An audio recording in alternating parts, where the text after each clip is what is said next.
देखिए, बहुत जल्दी विपक्ष में भी उनके अंदर से आंतरिक दबाव बनने न लग जाए कहीं, क्योंकि देश में करीब 80% of the respondents who responded during the consultation process, 80% से ज्यादा लोगों ने इसको बहुत पॉजिटिव सपोर्ट दिया है, खासकर यूथ ने। Youth is very much in favour of it. आज यूनियन कैबिनेट में माननीय प्रधानमंत्री श्री नरेंद्र मोदी जी ने, एनडीए की सरकार ने वन नेशन वन इलेक्शन में जो हाई लेवल कमेटी की रिकमेंडेशंस थी उसको एक्सेप्ट किया है। हाई लेवल कमेटी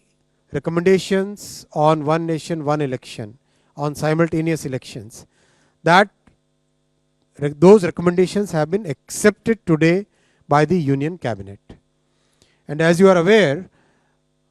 1951 से 1967 तक इलेक्शन साइमल्टेनियसली होते थे। उसके बाद में 1999 में लॉ कमीशन ने अपनी 170th रिपोर्ट में रिकमेंड किया था कि one election to Lok Sabha and all legislative assemblies in 5 years होना चाहिए, जिससे कि देश में डेवलपमेंट चलता रहे। जो बहुत सारा खर्चा होता है इलेक्शंस के कारण वो ना हो, बहुत सारा लॉ एंड ऑर्डर और क्रिमिनल जस्टिस सिस्टम जो बाधित हो जाता है, because policeman are totally deployed in maintaining the election law and order, वो सब जो बड़ा एक बहुत बड़ा एक डिसरप्शन रहता है वो ना हो।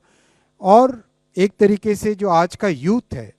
और आज का जो भारत है, जिसकी एक एस्पिरेशन है कि डेवलपमेंट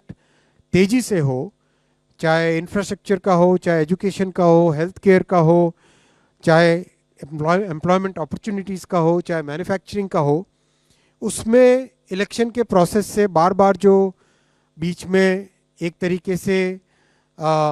उन सब को एक स्मूथ तरीके से डेवलपमेंट चलता रहे।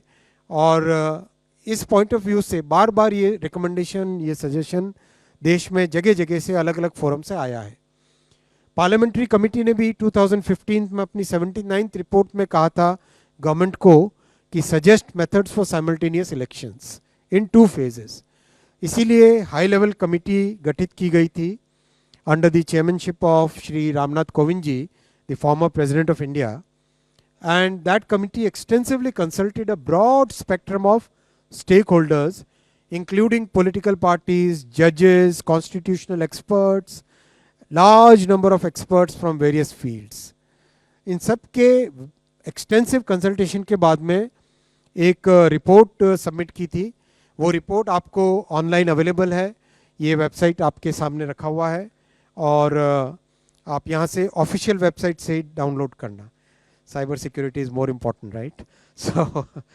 एक्सटेंसिव फीडबैक से आया था कि there is a widespread support for simultaneous elections in the country. There is a widespread support for simultaneous elections in the country.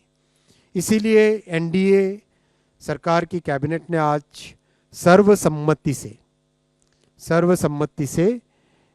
In recommendations को एक्सेप्ट किया और इसका इम्प्लीमेंटेशन 2 phases में होगा, जैसा कि कमेटी के रिकमेंडेशंस में है। फर्स्ट फेज में लोकसभा और असेंबलीज के इलेक्शंस को साइमल्टेनियस कराने का प्रयास होगा और उसके सेकेंड फेज में लोकल बॉडी इलेक्शन से, जो है ग्राम पंचायत, जिला पंचायत, ब्लॉक में पंचायत समिति और जितने भी अर्बन लोकल बॉडीज़ हैं, चाहे म्यूनिसिपैलिटीज़ हो, चाहे म्यूनिसिपल कमिटीज़ हो, चाहे म्यूनिसिपल कॉरपोरेशन हो, उन सब के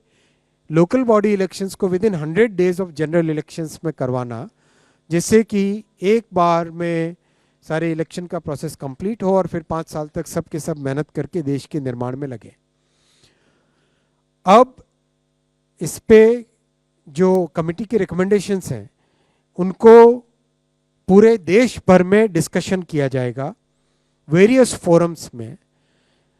वेदर इट इज़ आप सबका भी स्वागत है, आप सब भी इसके डिस्कशन में हिस्सेदार बने